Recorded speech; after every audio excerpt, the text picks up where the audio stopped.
अस्सलाम वालेकुम my dear students, welcome back to my channel. आज की वीडियो में हम देखेंगे मोस्ट रिपीटेड पास्ट क्वेश्चंस और 2024 के हवाले से आने वाले क्वेश्चंस जो कि पेपर में एक्सपेक्टेड हैं कि आ सकते हैं। तो चलते हैं बच्चों अपनी वीडियो की तरफ।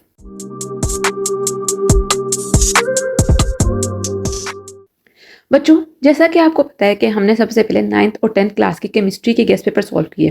मैंने आपको हर एक चैप्टर को सेपरेटली बताया है कि हमने किस तरह अपने चैप्टर में से क्वेश्चंस जो हैं वो पिक आउट करने हैं, अपने चैप्टर की तैयारी कैसे करनी है हमने, ठीक है। और उसके अलावा हमने एनालिटिकल क्वेश्चन जो कि बहुत इंपॉर्टेंट पार्ट है आपके 2024 के पेपर के हवाले से, उनको कैसे हमने सोल्व करना है। आज से हम इंशाल्लाह बायोलॉजी स्टार्ट करेंगे। बायोलॉजी को भी हम उसी तरह करेंगे जिस तरह हमने केमिस्ट्री को किया है, डिटेल से करेंगे, एनालिटिकल क्वेश्चंस देखेंगे, गेस्ट पेपर देखेंगे और जो सारे गेस्ट पेपर्स हैं वो मैं इंशाल्लाह अपने व्हाट्सएप चैनल में शेयर कर दूंगी और उसका लिंक जो है वो डिस्क्रिप्शन के अंदर मौजूद है। तो बच्चों, सबसे पहले हम देखते हैं इंट्रोडक्शन टू बायोलॉजी और फर्स्ट चैप्टर। ओके बच्चों, सबसे पहले तो उन्होंने साइंस की डेफिनेशन दी हुई है। साइंस की डेफिनेशन आप केमिस्ट्री में भी पढ़ोगे, आप फिजिक्स में भी पढ़ोगे और आप बायोलॉजी के अंदर भी पढ़ोगे। साइंस बेसिकली नॉलेज, हमें पता है कि एक नॉलेज है जिसको हम डिफरेंट ब्रांचेस के अंदर पढ़ रहे हैं। अब हर ब्रांच के लिए इसकी डेफिनेशन जो है वो अलग है। आप कभी भी बायोलॉजी की डेफिनेशन जो है वो साइंस की वो केमिस्ट्री के अंदर नहीं लिख सकते हो, इट वुड बी रॉन्ग। तो आपने जिस स्पेसिफिक ब्रांच को आप स्टडी कर रहे हो, आपने उस हिसाब से ही इसकी डेफिनेशन लिखनी है।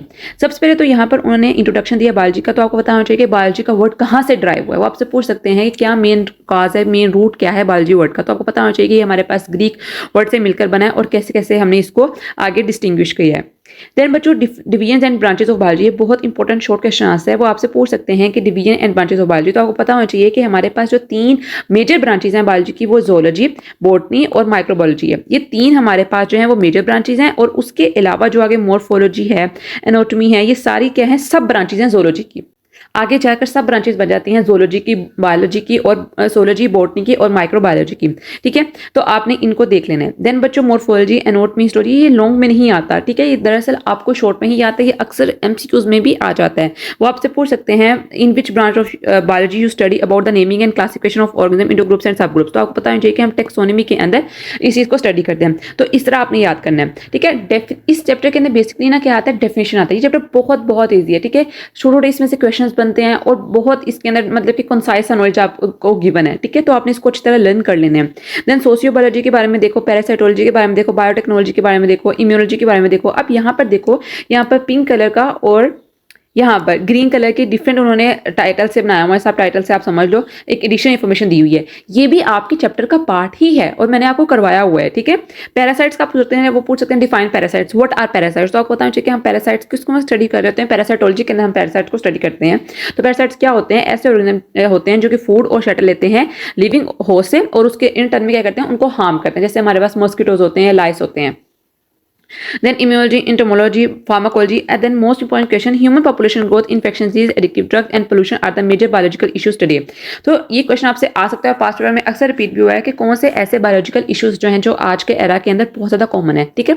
आप इसको गोल भी कर सकते हो कि कौन से आज के मोस्ट इंपॉर्टेंट जो है वो इंपॉर्टेंट बायोलॉजिकल इश्यूज हैं। इसके अलावा ग्लोबल वार्मिंग जो है वो भी हमारे पास एक इशू ही है, ठीक है। तो आप इसको भी स्टडी कर सकते हो। आप इसको, मैं आपको यही सजेस्ट करूंगी कि आप इसको गूगल के ऊपर जाके दोबारा लिखो कि what are the main biological issues of humans nowadays, ठीक है।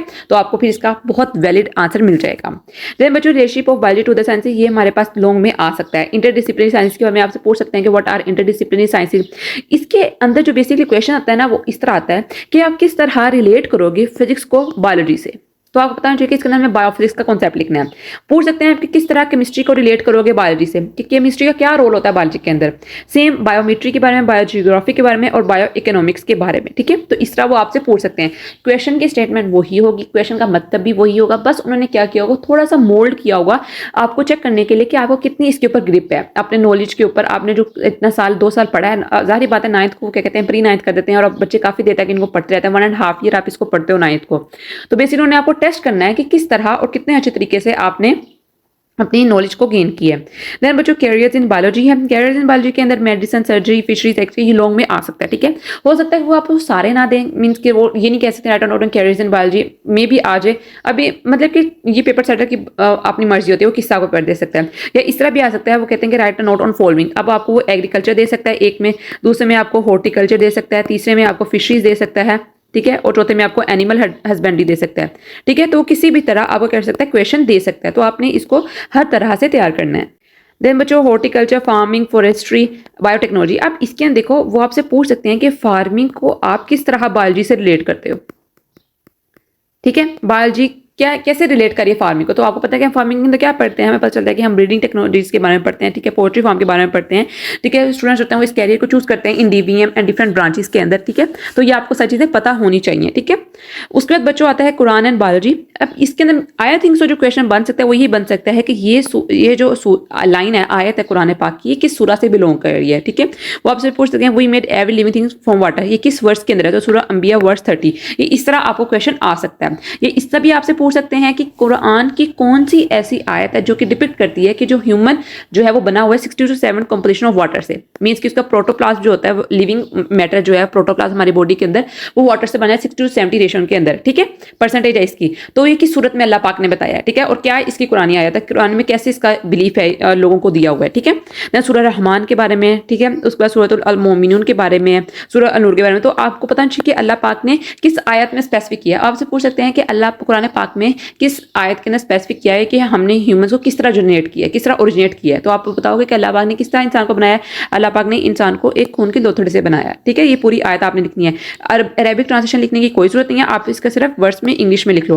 उसमें तो आपसे पूछ सकते हैं कि अल्लाह पाक ने किस तरह के एनिमल्स जो हैं वो बनाए हैं, किस तरह एनिमल्स जो हैं उनकी मॉडिफाइड किया, कितनी हमारे पास टाइप्स हैं ऑर्गेनिजम्स की। तो आपने इसमें सूरह नूर की वर्स 45 लिखनी है। ठीक है, देन मुस्लिम साइंटिस्ट, ये अक्सर लॉन्ग आ जाता है। ठीक है, इसके अंदर एमसीक्यूज भी बहुत बनते हैं और शॉर्ट क्वेश्चन भी बहुत बनते हैं, क्योंकि बच्चे जो होते हैं वो अक्सर भूल जाते हैं कि हमारे पास किस साइंटिस्ट ने क्या कंट्रीब्यूशन की है बायोलॉजी के अंदर। ठीक है, अब देखो अल हैवान जो है और अल नबातात जो है फेमस बुक्स हैं जाबिर बिन हयान की। तो अक्सर बच्चे क्या करते हैं, कंफ्यूज हो जाते हैं, वो अब्दुल मलिक अस्मई के बारे में लिख देते हैं या अबू अली सीना के बारे में लिख देते हैं। और साथ साथ बच्चों जो आगे इनका दिया हुआ है टाइम स्पेन, ये भी लाजमन करना है। ठीक है, इसको नहीं छोड़ना, ये बहुत इंपॉर्टेंट है। ठीक है, उसके बाद आपने इनकी बुक्स देखनी है, बुक्स कौन कौन सी है हमारे पास, किस किस साइंटिस्ट ने कौन सी बुक लिखी है, क्या क्या उसकी कंट्रीब्यूशन है। ठीक है, वो अली सीना के बारे में तीनों साइंटिस्ट का बहुत इंपॉर्टेंट है, आपने इसको करना है। देन बच्चों लेवल्स ऑफ ऑर्गेनाइजेशन है, सबएटॉमिक एंड एटॉमिक लेवल। ये मतलब कि आपको पता है कि आपने इसको पूरा लॉन्ग तैयार करना है, ये जो लेवल ऑफ ऑर्गेनाइजेशन है। ठीक है, इसके अंदर ऊपर हो सकता है वो आपको पूरा लॉन्ग दे दें, या ऐसा हो सकता है कि कुछ पार्ट से दें। ठीक है, वो आपसे पूछ सकते हैं कि किस तरह जो ऑर्गेनिज्म है वो सब एटॉमिक और एटॉमिक लेवल से आगे जाते हैं मोलेकुलर लेवल की तरफ। ठीक है, तो आपने मोलेकुलर लेवल तक सारा लिखना है। ठीक है, इस तरह आपको क्वेश्चन वो देंगे। देन उन्होंने आपको डिफरेंट बायो एलिमेंट्स के बारे में बताया, कितने बायो एलिमेंट्स होते हैं, उनकी कितनी हमारे पास परसेंटेजेस होती है, प्रोटॉन्स और न्यूट्रॉन्स के बारे में भी आपने देख लेना है।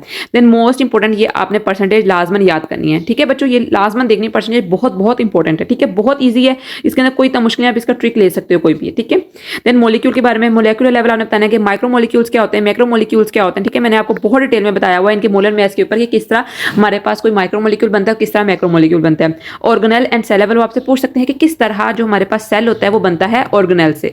वो आपसे पूछ सकते हैं कि किस तरह जो सेल होते हैं उसके अंदर जो होते हैं वो ऑर्गेनेल्स बनते हैं। सेल के अंदर ऑर्गेनेल्स होते हैं ना, माइटोकॉन्ड्रिया हो गया, राइबोसोम्स हो गए, सारे क्या हमारे पास ऑर्गेनेल्स हैं। टिश्यू लेवल किस तरह होता है वो आपसे पूछ सकते हैं कि टिश्यू लेवल के अंदर जो डिफरेंट हमारे पास मॉलिक्यूल्स होते हैं, ऑर्गेनेल्स होते हैं, उनकी वर्किंग कैसे होती है। ठीक है, टिश्यू लेवल कैसे सेंसाइज होता है। Organ and organ system level आपसे पूछ सकते हैं, वो आपसे पूछ सकते हैं कि स्टमक जो होता है वो कैसे एक ऑर्गन के तौर पर एक्ट करता है। आपको बताना है कि स्टमक हमारे पास कैसे एक्ट, क्योंकि इसके डिफरेंट टिश्यूज हैं, हमारे पास डिफरेंट मसल्स हैं। तो ये डिफरेंट होने के बावजूद, डिफरेंट टिश्यूज होने के बावजूद, डिफरेंट मसल्स होने के बावजूद इनका फंक्शन एक ही है। क्या फंक्शन है कि इन्होंने डाइजेशन में हेल्प करनी है। ठीक है, देन बच्चों ऑर्गेनाइजेशन ऑर्गन सिस्टम लेवल है हमारे पास, इंडिविजुअल लेवल, पॉपुलेशन लेवल। ये आपको डेट होनी चाहिए, 2010 के अंदर पाकिस्तान की पॉपुलेशन इतनी थी और 2024 के अंदर कितनी है, 2023 के अंदर कितनी है। रिसेंट इन्फॉर्मेशन भी आपने लाजमन लिखनी है। ठीक है बच्चों, स्पीशीज के बारे में पूछ सकते हैं और हैबिटेट के बारे में पूछ सकते हैं। कम्युनिटी लेवल, बायोस्फीयर लेवल, ये सारे आपकी डेफिनेशन है शॉर्ट शॉर्ट। ठीक है, वो आपसे पूछ सकते हैं कोई भी कम्युनिटी लेवल की एग्जांपल्स दे दें। ये एक जनरल क्वेश्चन है, आपसे टीचर ने आपको लास्ट में बताया होगा, मैंने आपको रेड की एग्जांपल दी थी, मैंने आपको बहुत सारी एग्जांपल दी थी कम्युनिटी लेवल के अंदर। ठीक है, तो आपने कम्युनिटी लेवल की डिफरेंट एग्जांपल्स देखनी है, हर एक चीज की आपने डिफरेंट एग्जांपल्स देखनी है।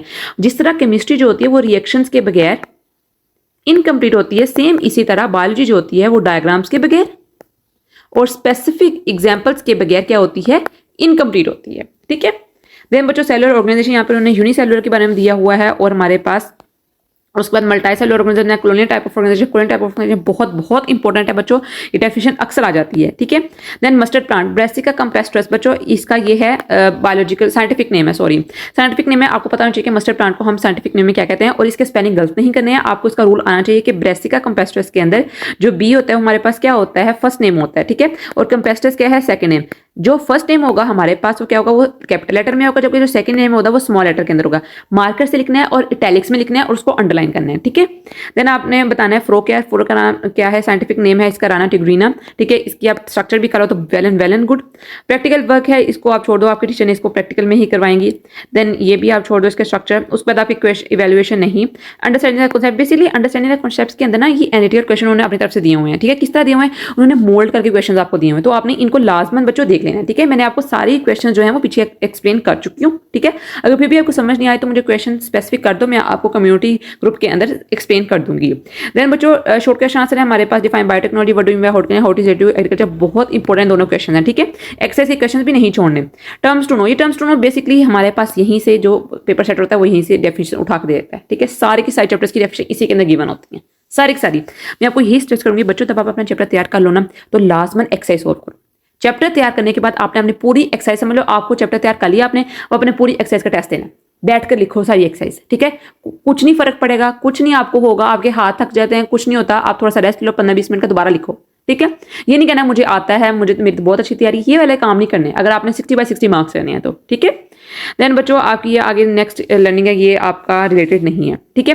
तो ये बेसिकली आपका चैप्टर नंबर 1 है, मैंने आपको समझाया है किस तरह हमने चैप्टर नंबर 1 को तैयार करना है, एनालिटिकल क्वेश्चंस किस तरह बन सकते हैं। अब हम चलते हैं मोस्ट रिपीटेड पास्ट क्वेश्चन की तरफ और गेस्ट पेपर की तरफ, जो कि 2024 के अंदर एक्सपेक्टेड है। Okay, बच्चों, our first question is define bioelements and write the name of 6 important bioelements. Define science and biology. Differentiate between the biosphere and ecosystem. What are micromolecules and what are macromolecules? Write the name of major biological issues of nowadays. Describe the service of Boo Ali Sina in biology. Boo Ali Sina के अलावा अब्दुल मलिक असमई भी आ सकता है और Javed bin Hayyan भी आ सकता है, कोई भी आ सकता है। How biology helps in the field of horticulture. Differentiate between vegetative and reproductive organs. What is meant by animal husbandry? Write on the difference between tissue and organ. Then हमारे पास what is meant by horticulture and also define its relation with agriculture. बहुत important question है। Define colonial organisation and give example. What is meant by farming and biogeography. Differentiate between anatomy and biotechnology. Define pharmacology and immunology. What is the scientific name of mustard plant and frog, बहुत important question है। Differentiate between population and community. The organ system level of animal is more complex than plants, बहुत important question है। इस तरह के बनते हैं analytical question, जो कि मैं आपको समझा के हटी हूं अभी, ठीक है। Differentiate between morphology and physiology. Then from which word towards the word biology is derived, write the meaning of each word, बहुत इंपॉर्टेंट क्वेश्चन है, ठीक है। तो ये सारे आपके क्वेश्चन है जो कि 2024 के अंदर एक्सपेक्टेड है कि आ सकते हैं, इसके अलावा भी आ सकते हैं। ये जो बहुत इंपॉर्टेंट है वो मैंने यहाँ पर नोट डाउन कर दिए हैं, मैं इनको अपने व्हाट्सएप चैनल के ऊपर शेयर कर दूंगी, आप वहां पर मुझे लाजमन फॉलो करो, उसका लिंक डिस्क्रिप्शन में गिवन है। तो बच्चों आज के लिए इतना ही, आई होप सो कि आपको इसकी तरह समझ आई होगी। कल मिलते हैं एक बहुत अच्छी वीडियो के साथ, तब तक के लिए फी अमान।